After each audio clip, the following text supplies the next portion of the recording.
Prasad Udumbassery, Shantakumar വെള്ളാലത്ത്, Asif Muhammad, Benson Babu എന്നിവരൊക്കെ നിലമ്പൂരിൽ നിന്ന് തത്സമയം നമുക്കൊപ്പം ചേരുന്നുണ്ട്. ആദ്യം പ്രസാദിലേക്ക് പോവുകയാണ്. പ്രസാദ്, അങ്ങനെ പോളിംഗ് ഡേ അവസാന മണിക്കൂറിലേക്ക് കടക്കുന്നു. ഇനിയിപ്പോൾ പലയിടത്തും നമ്മൾ വലിയ ക്യൂ ഒന്നും കാണുന്നില്ല. അപ്പോൾ അതുകൊണ്ട് തന്നെ മിക്കവാറും 6 മണിക്ക് തന്നെ അവസാനിക്കാനുള്ള സാധ്യതയുണ്ട്.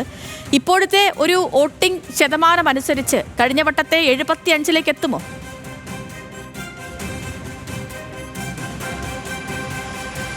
സുധലക്ഷ്മി, എന്തായാലും 70 കടക്കും എന്നുള്ളത് ഏറെക്കുറെ ഉറപ്പാണ്. ഞാനിപ്പോൾ നിൽക്കുന്നത് വീട്ടിക്കുത്ത് LP സ്കൂളിലാണ്. ഇവിടെ 70%-ലധികം പോളിംഗ് കഴിഞ്ഞു എന്നുള്ളതാണ് പോളിംഗ് ഓഫീസർ വ്യക്തമാക്കുന്നത്. മറ്റ് സ്ഥലങ്ങളിലെല്ലാം തന്നെ ഇതിന് സമാനമായ സാഹചര്യം തന്നെയാണുള്ളത്. പക്ഷേ അപ്ഡേഷൻ ഇപ്പോൾ നമുക്ക് ഔദ്യോഗിക സൈറ്റിൽ അത് 65%-ഓളമാണ് വരുന്നത്. എന്നാൽ പോലും 70% കടന്നു എന്നുള്ളത് തന്നെയാണ് എല്ലാ മറ്റു സ്ഥലങ്ങളിൽ നിന്നും കിട്ടുന്ന വിവരം.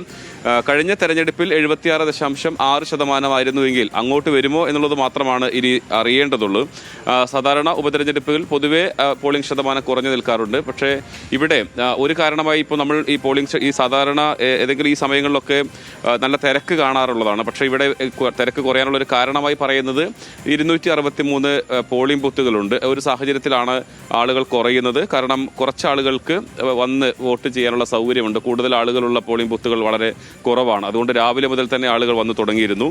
പിന്നീട് രാവിലെ മഴയുണ്ടായിരുന്നെങ്കിൽ പോലും ഉച്ചവരെ ആളുകളുടെ വർധനവ് നമുക്ക് കാണാൻ കഴിയുന്നുണ്ട്. പിന്നീട് 3 മണിക്ക് ശേഷമാണ് അത്തരത്തിൽ ആളുകൾ വർദ്ധിച്ചു തുടങ്ങുന്നത്. എന്തായാലും നല്ല ശക്തമായ മത്സരം തന്നെയാണ്. പ്രതീക്ഷിച്ചതുപോലെ തന്നെ കൂടുതൽ പോളിംഗ് വരുമെന്നാണ് കരുതുന്നത്. അവസാന കണക്കുകൾ വന്നാൽ മാത്രമേ നമുക്കത് മനസ്സിലാക്കാൻ കഴിയുള്ളൂ. 3 മുന്നണികളും ഒരുപോലെ, ഇതിൽ ഏറ്റവും പ്രധാനപ്പെട്ടത് LDF-ഉം UDF-ഉം തന്നെയാണ്. അവർ ഒരുപോലെ വിജയപ്രതീക്ഷ വെച്ച് പുലർത്തുന്നു എന്നുള്ളതാണ് സ്ഥാനാർത്ഥികളുടെയും അവരുടെ പാർട്ടി നേതാക്കളുടെയും എല്ലാം തന്നെ പ്രതികരണത്തിൽ നിന്നും മനസ്സിലാക്കാൻ കഴിയുന്നത്. ഏറ്റവും കൂടുതൽ ആത്മവിശ്വാസം അതിൽ ഷൗക്കത്ത് തന്നെയാണ് പങ്കുവച്ചിട്ടുള്ളത്. അദ്ദേഹം പറയുന്നത് ജയം എന്തായാലും ഉറപ്പാണ്, ഭൂരിപക്ഷത്തെക്കുറിച്ച് മാത്രമേ ഇനി ചിന്തിക്കേണ്ടതുള്ളൂ. അത് എത്രയാണ് എന്നുള്ളത് എണ്ണിത്തിട്ടപ്പെടുത്തി പറയുന്നില്ല എന്നുള്ളതാണ്. പിന്നീട് ഉണ്ടായിട്ടുള്ള വിവാദങ്ങൾ, ഇപ്പോൾ VV പ്രകാശിന്റെ കുടുംബം ആദ്യം വോട്ട് ചെയ്യാൻ എത്തില്ല എന്ന തരത്തിലുള്ള പ്രചാരണങ്ങളെല്ലാം നടന്നിരുന്നു. പക്ഷെ അത് തെറ്റാണ് എന്ന് അവരുടെ കുടുംബം തന്നെ ആ സമയങ്ങളിൽ വ്യക്തമാക്കിയിരുന്നു. ആ കുടുംബം അവിടെ ഉണ്ടായിരുന്നില്ല, അവർ കണ്ണൂരിലായിരുന്നു. ഉച്ചയോടുകൂടി അവർ നാട്ടിലെത്തുകയും വോട്ട് രേഖപ്പെടുത്തുകയും UDF-ന് ഐക്യദാർഢ്യം എല്ലാം തന്നെ എല്ലാം തന്നെ ചെയ്തിട്ടുണ്ട്. ആ വിവാദം അതോടുകൂടി തന്നെ കെട്ടടങ്ങിക്കഴിഞ്ഞു. M സ്വരാജും രാവിലെ തന്നെ വോട്ട് രേഖപ്പെടുത്തി വിവിധ ബൂത്തുകളിലെല്ലാം തന്നെ സന്ദർശനം നടത്തി. CPM-ഉം LDF-ഉം വലിയ പ്രതീക്ഷ വെച്ച് പുലർത്തുന്നു. കാരണം മികച്ച സ്ഥാനാർത്ഥിയെ തന്നെയാണ് അവർ ഉപതെരഞ്ഞെടുപ്പിൽ അവതരിപ്പിച്ചിട്ടുള്ളത്. നിലമ്പൂർ സ്വദേശി കൂടിയാണ്. അതുകൊണ്ട് തന്നെ CPM-ന്റെ സംസ്ഥാന സെക്രട്ടേറിയറ്റ് അംഗമായ M സ്വരാജിന് പാർട്ടിക്ക് അതീതമായി കൂടുതൽ വോട്ട് പുറത്തു നിന്നും പിടിക്കാൻ കഴിയുമെന്നൊരു പ്രതീക്ഷ അവർ പങ്കുവെക്കുന്നു. അതുതന്നെയാണ് ആ ഒരു പ്രതീക്ഷ ഉടനീളം ഇതുവരെയും അവരെല്ലാം തന്നെ ആശങ്കകളില്ലാതെ തന്നെ പറയുന്നുണ്ട്. എടുത്തു പറയേണ്ടത് അൻവറിന്റെ കാര്യമാണ്. അൻവർ നമുക്കറിയാം കൊട്ടിക്കലാശമെല്ലാം തന്നെ ഒഴിവാക്കി കൂടുതൽ ആളുകളെ കാണുകയും ആ സമയം വോട്ട് അഭ്യർത്ഥിക്കുന്നതിന് വേണ്ടി ചെലവഴിക്കണമെന്ന് അദ്ദേഹത്തിന്റെ അണികളോടും പ്രവർത്തകരോടും എല്ലാം തന്നെ ആഹ്വാനം ചെയ്യുകയുമാണ് ചെയ്തിട്ടുള്ളത്. എന്തായാലും ഈ വോട്ട് വർദ്ധിക്കുന്നത് എല്ലാവർക്കും ഒരുപോലെ വിജയപ്രതീക്ഷയും നൽകുന്ന ഒരു കാര്യമാണ് എന്ന് തന്നെയാണ് എല്ലാവരും പറയുന്നത്. ഇപ്പോൾ ഇനി 1 മണിക്കൂർ മാത്രമേ ഉള്ളൂ, 1 മണിക്കൂർ ഇല്ല.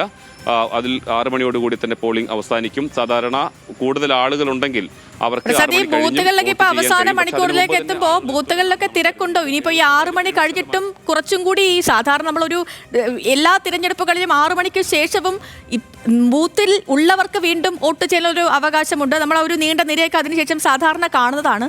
നിലമ്പൂരിൽ ആ കാഴ്ചകൾക്കിടയുണ്ടോ?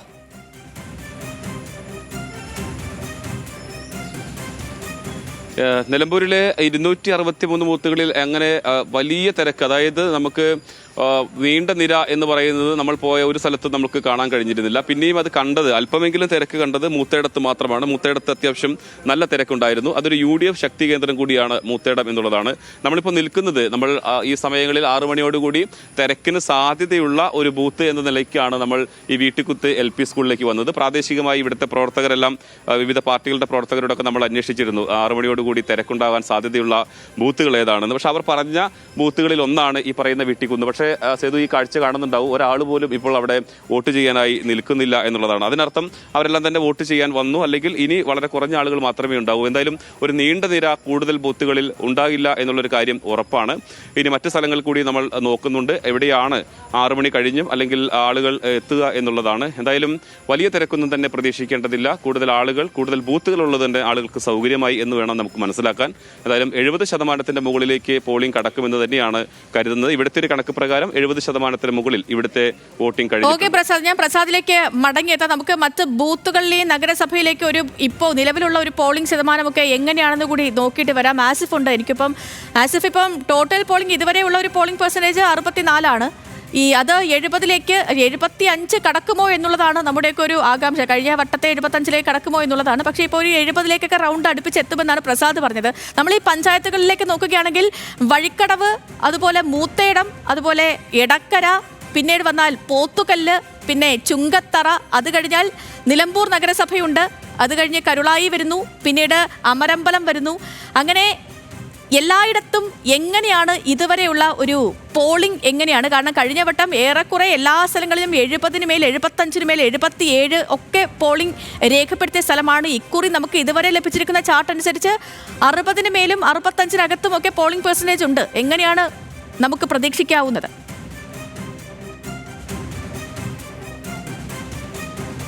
സേതു, തീർച്ചയായും 60-ന് മുകളിൽ പോളിംഗ് ഇപ്പോൾ എല്ലായിടത്തും രേഖപ്പെടുത്തിയിട്ടുണ്ട്. ഇനി 1 മണിക്കൂർ സമയമാണുള്ളത്. സാധാരണഗതിയിൽ ഈ സമയത്ത് വലിയ നീണ്ട നിര തന്നെ നമുക്ക് പല പോളിംഗ് ബൂത്തുകളിലും കാണാവുന്നതാണ്. പക്ഷേ അത്തരത്തിലൊരു സാഹചര്യവും ഇവിടെ ഒരിടത്തുമില്ല എന്ന് നമുക്ക് പറയാം. അത് ബൂത്തുകളുടെ എണ്ണം വർദ്ധിച്ചതുകൊണ്ട് ആണ് എന്ന് തന്നെ രാഷ്ട്രീയ പാർട്ടി പ്രതിനിധികൾ പറയുന്നു. അതിനുള്ള ഒരു സാധ്യത കൂടിയുണ്ട്. കാരണം ഈ ഒരു സമയത്ത് പോളിംഗ് നോക്കുകയാണെങ്കിൽ ഒരു 60% മുകളിൽ ആളുകൾ രേഖപ്പെടുത്തി പോയിട്ടുണ്ട്. ഇനി അന്തിമ പട്ടിക വരുമ്പോൾ അത് എന്തായാലും 70-ന് മുകളിലേക്ക് പോകാനുള്ള ഒരു സാധ്യത തന്നെയാണുള്ളത്.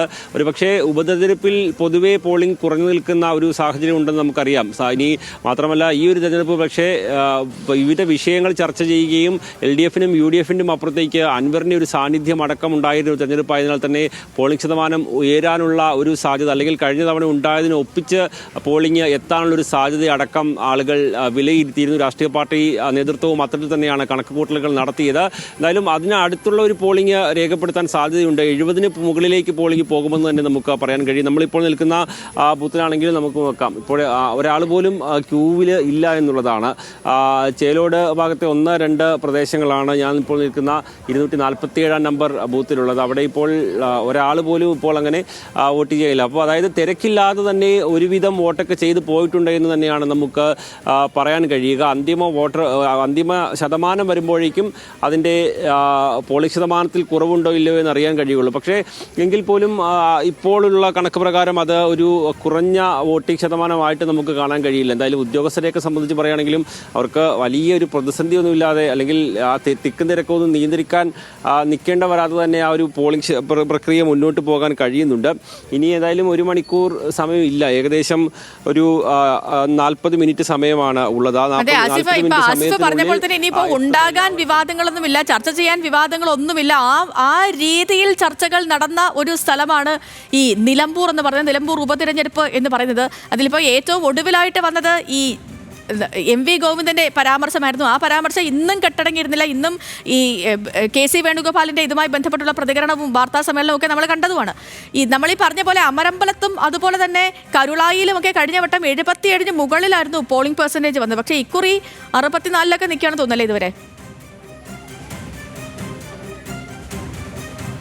അതെ, കാരണം തീർച്ചയായും ഇപ്പോൾ 65-ന് മുകളിലേക്ക് പോയ ഒരു സാഹചര്യമില്ല. എന്തായാലും അന്തിമ കണക്ക് വരുമ്പോഴും കഴിഞ്ഞ തവണത്തെ പോളിംഗ് അമരമ്പലത്തൊന്നും എത്താൻ സാധ്യതയില്ല എന്നാണ് നമുക്ക് മനസ്സിലാക്കാൻ കഴിയുന്നത്. അമരമ്പലം പഞ്ചായത്ത് ഭരിക്കുന്നത് LDF ആണ്. പക്ഷേ അവിടെ UDF-ന് വലിയ സ്വാധീനമുണ്ട്. അതിന് മുമ്പ് UDF ഭരിച്ചിരുന്ന പഞ്ചായത്താണ്. പക്ഷേ പഞ്ചായത്തിൻ്റെ ഒരു കണക്ക് വെച്ച് നമുക്ക് വിലയിരുത്താനും കഴിയില്ല. കാരണം നിയമസഭയുടെ വോട്ടിംഗ് പാറ്റേൺ കൃത്യമായി ഒരു വ്യത്യസ്തതയുള്ള ഒരു വോട്ടിംഗ് പാറ്റേൺ തന്നെയാണ് വരിക. അതുകൊണ്ട് തന്നെ മാത്രമല്ല, ഇത്തവണ അവിടെ അൻവർ എത്രത്തോളം വോട്ട് പിടിക്കും എന്നുള്ളത് നിർണായകമാണ്. അൻവർ ഒരു പഞ്ചായത്തിൽ 1000 വോട്ട് പിടിച്ചാലും ആ 1000 വോട്ട് ആരുടെ വോട്ടാണ് പോകുന്നത് എന്നുള്ളത് കൊണ്ട് തന്നെ ആ ഒരു ആശങ്ക മുന്നണികൾക്കുണ്ട്. പക്ഷേ എങ്കിലും അവർ ആ അൻവർ ഫാക്ടർ ബാധിക്കാതെ വിജയിച്ച് കയറാൻ കഴിയുമെന്ന് വിചാരിക്കുന്നു. ഈ സേതു സൂചിപ്പിച്ചതുപോലെ തന്നെ വിഷയങ്ങൾ ചർച്ച ചെയ്തത് ആണ് ഈ നിലമ്പൂരിനെ സംബന്ധിച്ചോളം ഏറ്റവും പ്രധാനപ്പെട്ടത്. ഏതെങ്കിലും ഒരു വിഷയത്തിൽ കുടുങ്ങിക്കെടുക്കാതെ നിരവധി വിഷയങ്ങൾ ചർച്ച ചെയ്ത് പോകുന്ന ഒരു സാഹചര്യം നിലമ്പൂരിലുണ്ടായിരുന്നു. അതുകൊണ്ട് പ്രാദേശികമായ വിഷയങ്ങൾ, ഇവിടുത്തെ വന്യജീവി ആക്രമണം അടക്കമുള്ള പ്രാദേശികമായ വിഷയങ്ങൾ വലിയ രീതിയിൽ ചർച്ച ചെയ്തു. അത് അൻവർ നിരന്തരം ഉയർത്തി കാണിക്കാൻ ശ്രമിച്ചു. അങ്ങനെ ആ ഒരു വിഷയം സജീവമായി ചർച്ച ചെയ്തു. അതിൻ്റെ അപ്പുറത്തേക്ക് സംസ്ഥാന രാഷ്ട്രീയത്തിൽ വലിയ രീതിയിൽ ചർച്ചയായ പിന്തുണയുമായി ബന്ധപ്പെട്ട ജമാഅത്ത് ഇസ്ലാമിയുടെ പിന്തുണയുമായി ബന്ധപ്പെട്ടുള്ള വിഷയം, ഏറ്റവും ഒടുവിൽ RSSുമായി സഹകരിച്ചതുമായി ബന്ധപ്പെട്ട് MV ഗോവിന്ദൻ നടത്തിയ പരാമർശം, അങ്ങനെ എല്ലാ രാഷ്ട്രീയ വിഷയങ്ങളും ഏറ്റവും അവസാന മണിക്കൂറുകളിൽ വരെ ചർച്ചയായ ഒരു തെരഞ്ഞെടുപ്പാണ് എന്നുള്ളത് ഏറ്റവും പ്രധാനപ്പെട്ടതാണ്. അങ്ങനെ പ്രാദേശിക വിഷയത്തിനൊപ്പം തന്നെ മണ്ഡലത്തിലെ നമുക്കറിയാം ഈ ബൈപ്പാസ് അടക്കമുള്ള വിഷയങ്ങൾ, കോളേജ് അടക്കമുള്ള വിഷയങ്ങൾ, അത് വലിയ രീതിയിൽ പ്രതിപക്ഷം ഉയർത്തിക്കൊണ്ട് വന്നു. അത് 9 വർഷം കഴിഞ്ഞിട്ടും അത് നടപ്പിലാക്കാൻ കഴിയാത്തത് ചൂണ്ടിക്കാട്ടി വിമർശിച്ചു. അതിന് എന്താണ് കാരണമെന്ന് ചൂണ്ടിക്കാട്ടി LDF അതിന് മറുപടി നൽകാൻ ശ്രമിച്ചു. അതിൻ്റെ അപ്പുറത്തേക്ക് രാഷ്ട്രീയപരമായ മറ്റ് വിഷയങ്ങൾ ഉയർന്നു വന്നു.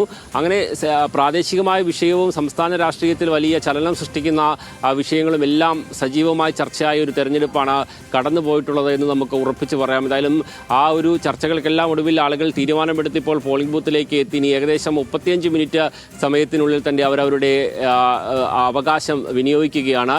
ഇനി എന്തായാലും നമുക്ക് 3 ദിവസം കാത്തിരുന്നാൽ മാത്രമേ ആ പെട്ടിയിലേക്ക് അവർ ഏത് തരത്തിലാണ് അവരുടെ അവകാശങ്ങൾ വിനിയോഗിച്ചത് എന്ന് നമുക്ക് ഉറപ്പിച്ച് പറയാൻ കഴിയുകയുള്ളൂ. അങ്ങനെ അൻവർ ഫാക്ടർ അടക്കം വർക്ക് ചെയ്തോ എന്നുള്ളതും ഇനി പല ആളുകളെയും സംബന്ധിച്ചോളം ഈ ഒരു തെരഞ്ഞെടുപ്പ് അവരുടെ രാഷ്ട്രീയ ഭാവിയും ഗതിയും നിർണ്ണയിക്കുന്ന തെരഞ്ഞെടുപ്പാണ് എന്നതുകൂടി ഉണ്ട്.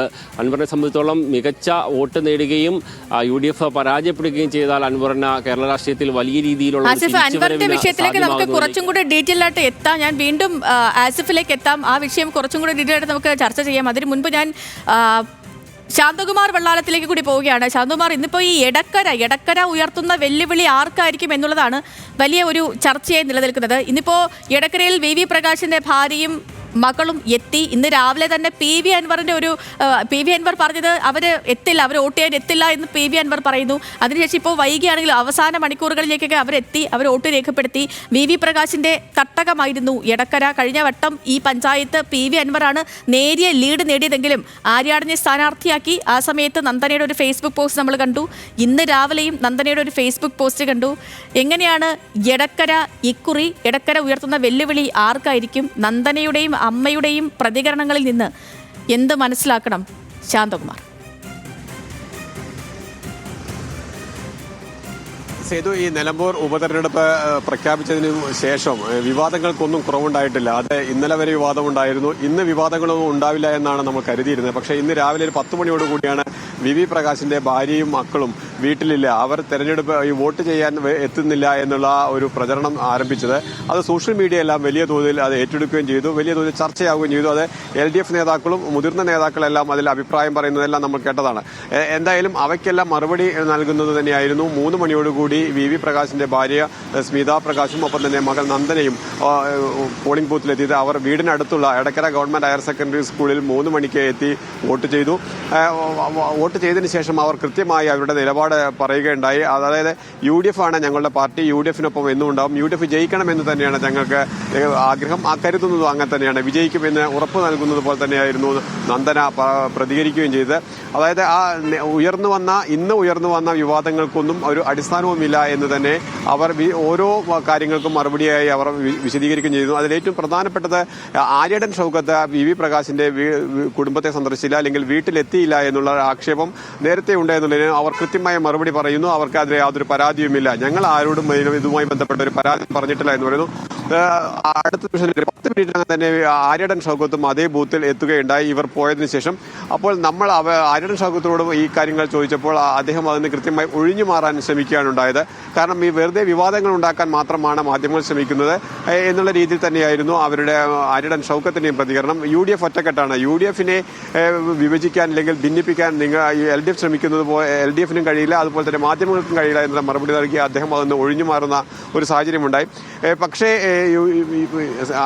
VV പ്രകാശിന്റെ ഭാര്യയും അതുപോലെ തന്നെ മകളും അതിനുശേഷം ഈ വോട്ട് ചെയ്തതിനു ശേഷം മാധ്യമങ്ങൾ പ്രതികരണം നടത്തിയതിനു ശേഷം എല്ലാം അടുത്തുള്ള UDFന്റെ ബൂത്തിൽ പോയി അവിടുത്തെ പ്രവർത്തകരുമായി സംസാരിക്കുകയും ഒക്കെ നമ്മൾ കണ്ടതാണ്. അതായത് അവർ ഇപ്പോഴും UDFനൊപ്പം നിലനിൽക്കുന്നു, ഇല്ലെങ്കിൽ UDF എന്നുള്ള സംവിധാനത്തെ കോൺഗ്രസ് എന്ന പാർട്ടിക്കൊപ്പം നിലനിൽക്കുന്നു എന്ന് ഉറപ്പിക്കുന്നത് തന്നെയായിരുന്നു അവരുടെ ഓരോ മറുപടിയും ഓരോ നിലപാടും. അവരുടെ ഇന്ന് അങ്ങനെ തന്നെയായിരുന്നു അവരുടെ എല്ലാ പ്രതികരണവും. സേതു, ശരി ശാന്തകുമാർ. ഇനി നമുക്ക് ബെൻസണിലേക്ക് കൂടി പോകേണ്ടതുണ്ട്. ബെൻസൺ, ഈ പറഞ്ഞ പോലെ ഇനിയുള്ളത് സ്ഥാനാർത്ഥികളുടെ പ്രതികരണവുമായി ബന്ധപ്പെട്ടാണ് പോകുന്നത്. കാരണം ഇന്ന് നമ്മൾ കേട്ട എല്ലാ സ്ഥാനാർത്ഥികളും അവരെല്ലാം തികഞ്ഞ ആത്മവിശ്വാസത്തിലാണ്. അവർ തികഞ്ഞ വിജയപ്രതീക്ഷ പങ്കുവയ്ക്കുന്നുണ്ട്. എം സ്വരാജ് ആകട്ടെ ചരിത്ര വിജയം അദ്ദേഹം പറയുന്നു, ചരിത്ര ഭൂരിപക്ഷത്തിൽ ജയിക്കുമെന്ന് ആര്യാടൻ ഷൗക്കത്ത് പറയുന്നു, യുവാക്കൾ മാറി ചിന്തിക്കുമെന്ന് BJPയുടെ സ്ഥാനാർത്ഥി പറയുന്നു, 75,000 വോട്ട് നേടി താൻ ഒന്നാമതെത്തും, രണ്ടാമത് ആരാണ് എന്നുള്ള കാര്യം താൻ പ്രവചിക്കുന്നില്ല എന്നായിരുന്നു PV അൻവറിന്റെ ഒരു പ്രതികരണം. മൊത്തത്തിൽ ഈ സ്ഥാനാർത്ഥികളുടെ പ്രതികരണങ്ങളൊക്കെ എങ്ങനെയായിരുന്നു, ഏത് തലത്തിലാണ് അതൊക്കെ ഇന്ന് വോട്ട് ചെയ്യാൻ എത്തിയവരെയൊക്കെ സ്വാധീനിച്ചിട്ടുണ്ടാവുക? സേതുലക്ഷ്മി, മത്സരം LDFും UDFും തമ്മിലെന്ന് പറയുമ്പോഴും അതിൽ പ്രധാന ഫാക്ടറായി അൻവർ അവിടെ നിലനിൽക്കുകയാണ്.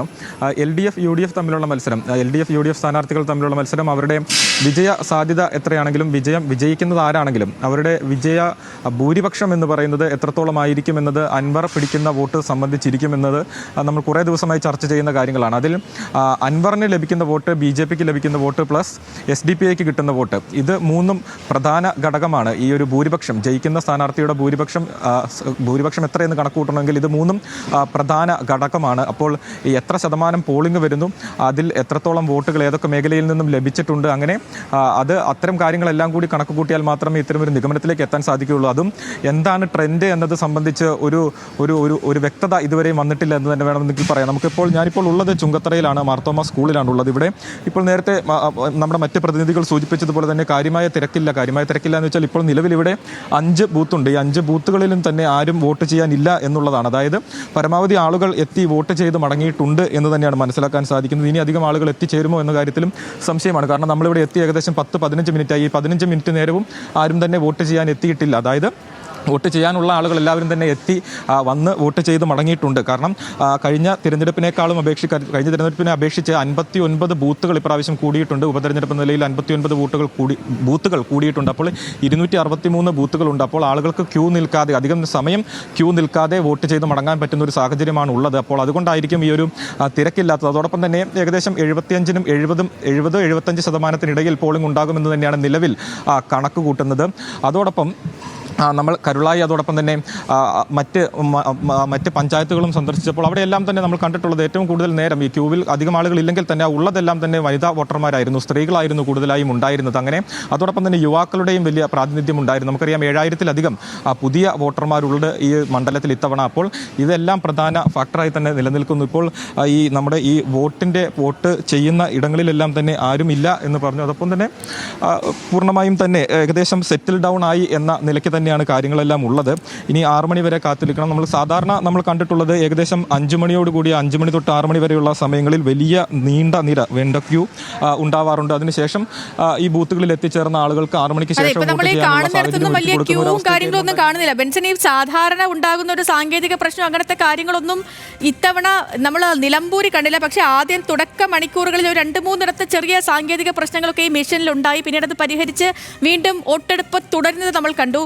ഈ ചുങ്കത്തറയിൽ സംഭവിച്ചത് എന്താണ്? അവിടെ ഈ കുറുമ്പലങ്ങോട് സ്കൂളിലെ ബൂത്തിൽ ചെറിയൊരു സംഘർഷമൊക്കെ ഉണ്ടായില്ലേ? അതൊക്കെ കെട്ടടങ്ങിയോ?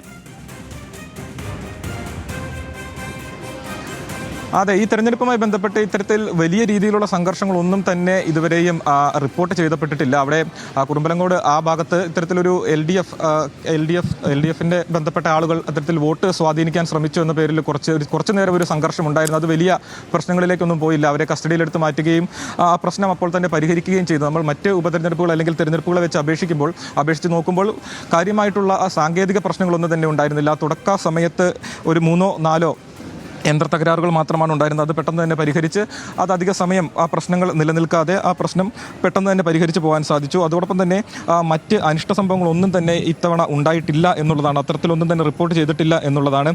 സാധാരണ കഴിഞ്ഞ തിരഞ്ഞെടുപ്പിൽ എനിക്ക് ഓർമ്മയുണ്ട് ഇത്തരത്തിൽ ഏറെ നേരം ക്യൂ നിന്നതിൽ വലിയ പരാതി ഉയർന്നു വന്ന സാഹചര്യം നമുക്ക് ഉണ്ടായിരുന്നു. അപ്പോൾ അത്തരത്തിലൊന്നും തന്നെ ഉണ്ടായിരുന്നില്ല. ഇന്ന് രാവിലെ നമ്മൾ ഒരു ബൂത്തിൽ വെച്ചിട്ട് ജില്ലാ കളക്ടറുമായി സംസാരിച്ചിരുന്നു. അപ്പോൾ അദ്ദേഹം പറഞ്ഞു പരമാവധി ആളുകൾക്ക് ക്യൂ നിൽക്കാതെ വോട്ട് ചെയ്ത് മടങ്ങാനുള്ള സാഹചര്യമാണ് ഉണ്ടാക്കിയിട്ടുള്ളത്. അത് നല്ല തോതിൽ കൃത്യമായി കാര്യങ്ങളെല്ലാം തന്നെ ഏകോപിപ്പിക്കാൻ കഴിഞ്ഞിട്ടുണ്ട് എന്ന് അദ്ദേഹം പറഞ്ഞിട്ടുണ്ടായിരുന്നു. അപ്പോൾ അത് അക്ഷരാർത്ഥത്തിൽ ശരിയെന്ന് തെളിയിക്കുന്നതാണ് ഈ തെരഞ്ഞെടുപ്പ്. കൃത്യമായും എല്ലാവർക്കും വോട്ട് ചെയ്ത് പെട്ടെന്ന് വന്ന് വോട്ട് ചെയ്ത് മടങ്ങാൻ പറ്റുന്നൊരു സാഹചര്യം ഉണ്ടായിരുന്നു. ഇപ്പോൾ നിലവിൽ ഇവിടെ ഒരു ബൂത്തിൽ 143 നമ്പർ ബൂത്താണ്. അതിൽ ഒരാൾ വോട്ട് ചെയ്യാൻ എത്തിയിട്ടുണ്ട്. അങ്ങനെ അവസാനം വന്ന് വോട്ട് ചെയ്ത് മടങ്ങാനുള്ള ശ്രമത്തിലാണ് ആളുകളുള്ളത്. നമുക്ക് ഒക്കെ ഇവിടെ പരമാവധി നമ്മൾ ഈ വന്ന് പരിശോധിച്ച പരമാവധി ബൂത്തുകളിലെല്ലാം തന്നെ ഏകദേശം 70% മുകളിൽ വോട്ടുകൾ പോൾ ചെയ്യപ്പെട്ടിട്ടുണ്ട് എന്നാണ് അവിടുന്ന് ഉദ്യോഗസ്ഥർ പറയുന്നത്. നിലവിൽ ഇപ്പോൾ ഒരു കുടുംബം വോട്ട് ചെയ്യാൻ എത്തിയിട്ടുണ്ട്. ചേട്ടാ, വോട്ട് ചെയ്യാൻ ഇപ്പോൾ ഈ അവസാന നിമിഷത്തേക്കാണല്ലോ അല്ലേ എത്തിയത്? വൈഫാണ് വോട്ട് ചെയ്യാൻ എത്തിയത്. രാവിലെ വോട്ട് ചെയ്തോ? ഉച്ചയാകുമ്പോൾ വോട്ട് ചെയ്തു. കാര്യമായിട്ടുള്ള തിരക്കുകളൊന്നും ഇല്ല മുൻ തെരഞ്ഞെടുപ്പുകളെ വെച്ച് നോക്കുമ്പോൾ? ഇല്ല, അത്യാവശ്യം പോൾ ചെയ്തിരിക്കണം. അത്യാവശ്യം പോൾ വാ. അതുപോലെ തന്നെ അവര് അവസാനം ശരി ബെൻസൺ, അപ്പൊ നമ്മള് ബൂത്തിലെ കാഴ്ചകളും കണ്ടു. ഇനിയിപ്പോ ഈ പറയുന്ന പോലെ ഒരിടത്തും വലിയ തിരക്കുകളും കാര്യങ്ങളും ഒന്നും കാണുന്നില്ല. അപ്പോൾ അതുകൊണ്ട് തന്നെ 6 മണിക്ക് ശേഷം ഒരു ക്യൂ കാണാനുള്ള സാധ്യതയും കുറവാണ്. ഇപ്പോൾ നമുക്ക് ഈ പോളിംഗ് ശതമാനം ഇതുവരെ ഉള്ളത് പരിശോധിക്കുകയാണെങ്കിൽ വഴിക്കടവിൽ 63.87% ഇതുവരെ രേഖപ്പെടുത്തിയിരിക്കുന്ന പോളിംഗ്. 2021 വഴിക്കടവിൽ 75.50% അതിലേക്ക് എത്തുമോ എന്നുള്ളതിലാണ് ഇനി ആകാംക്ഷ. തൊട്ടുതാഴെ മൂത്തേടത്തേക്ക് വന്നാൽ മൂത്തേടത്ത് 62.06% ഇതുവരെ. കഴിഞ്ഞ വട്ടം മൂത്തേടത്ത് 76.17% പോളിംഗ്. എടക്കരയിലേക്ക് വന്നാൽ നമ്മൾ ഈ കാണുന്ന പോലെ 63.90% എടക്കര കഴിഞ്ഞ വട്ടം 2021 എടക്കരയിൽ രേഖപ്പെടുത്തിയത് 74.18% പോളിംഗ് ആയിരുന്നു. തൊട്ടുതാഴെ പോത്തുകല്ലിലേക്ക് വന്നാൽ പോത്തുകല്ലിൽ പോളിംഗ് പെർസെൻറ്റേജ് ഇതുവരെയുള്ളത് 62.84%. കഴിഞ്ഞ വട്ടം 2021 പോത്തുകല്ലിൽ 74.94% പോളിംഗ്. ചുങ്കത്തറയിലേക്ക് വരികയാണെങ്കിൽ ചുങ്കത്തറയിൽ ഇതുവരെ 61.90%. അത് 2021 75.05% നിലമ്പൂർ നഗരസഭയുടെ കാര്യത്തിലേക്ക് വന്നാൽ നിലമ്പൂർ നഗരസഭയിൽ ഇതുവരെയുള്ളത് 64.98 ആണ്. അത് ചെറുതായിട്ടൊന്ന് മാറിയിട്ടുണ്ട്. നിലമ്പൂരിൽ ഇപ്പോൾ 74.3 നിലമ്പൂരിൽ. കഴിഞ്ഞ വട്ടം നിലമ്പൂർ നഗരസഭയിൽ പോളിംഗ് പെർസെൻറ്റേജ് അങ്ങനെയെങ്കിൽ കൂടി എന്ന് വേണം നമ്മൾ മനസ്സിലാക്കാൻ. കാരണം നിലമ്പൂരിൽ 72.80 കഴിഞ്ഞ വട്ടം. അതിപ്പോൾ 74.3 ആയി ഉയർന്നിട്ടുണ്ട് ഇതുവരെ മാത്രം. കരുളായിൽ 2021 77.16 അത് ഇപ്പോൾ ഇതുവരെ ഈ 5:30 മണി സമയം വരെ ഇതുവരെയുള്ളത് 71.1% കരുളായിയിൽ. അമരമ്പലത്തിലേക്ക് വന്നാൽ അമരമ്പലത്ത് കഴിഞ്ഞ വട്ടം 2021 77.07 അത് അമരമ്പലത്ത് ഇതുവരെ 72.8% പോളിംഗ് രേഖപ്പെടുത്തിയിരിക്കുന്നത്. ഇതാണ് ഇതുവരെയുള്ള ഈ പഞ്ചായത്തുകളിലെയും അതുപോലെ നഗരസഭകളിലേക്കും ഇതുവരെയുള്ള ഒരു പോളിംഗ് പെർസെൻറ്റേജും 2021 ലഭിച്ച പോളിംഗ് പെർസെൻറ്റേജുകളും. ഇപ്പോൾ നിലമ്പൂരിലെ കാഴ്ചകൾ ഇതുവരെ ഇങ്ങനെയാണ്. ഇനിയിപ്പോൾ അധികം സമയമില്ല, 5:35 6 മണിക്ക് തന്നെ വോട്ടെടുപ്പ് അവസാനിക്കും. നമ്മൾ ഈ കണ്ടതുപോലെ ഒരു ബൂത്തിലും വലിയ ക്യൂ ഒന്നും ഇല്ലാത്തൊരു സ്ഥിതിക്ക് മിക്കവാറും ഇനി 6 മണിക്ക് തന്നെ എല്ലായിടത്തും വോട്ടെടുപ്പ് അവസാനിക്കാനാണ് സാധ്യത.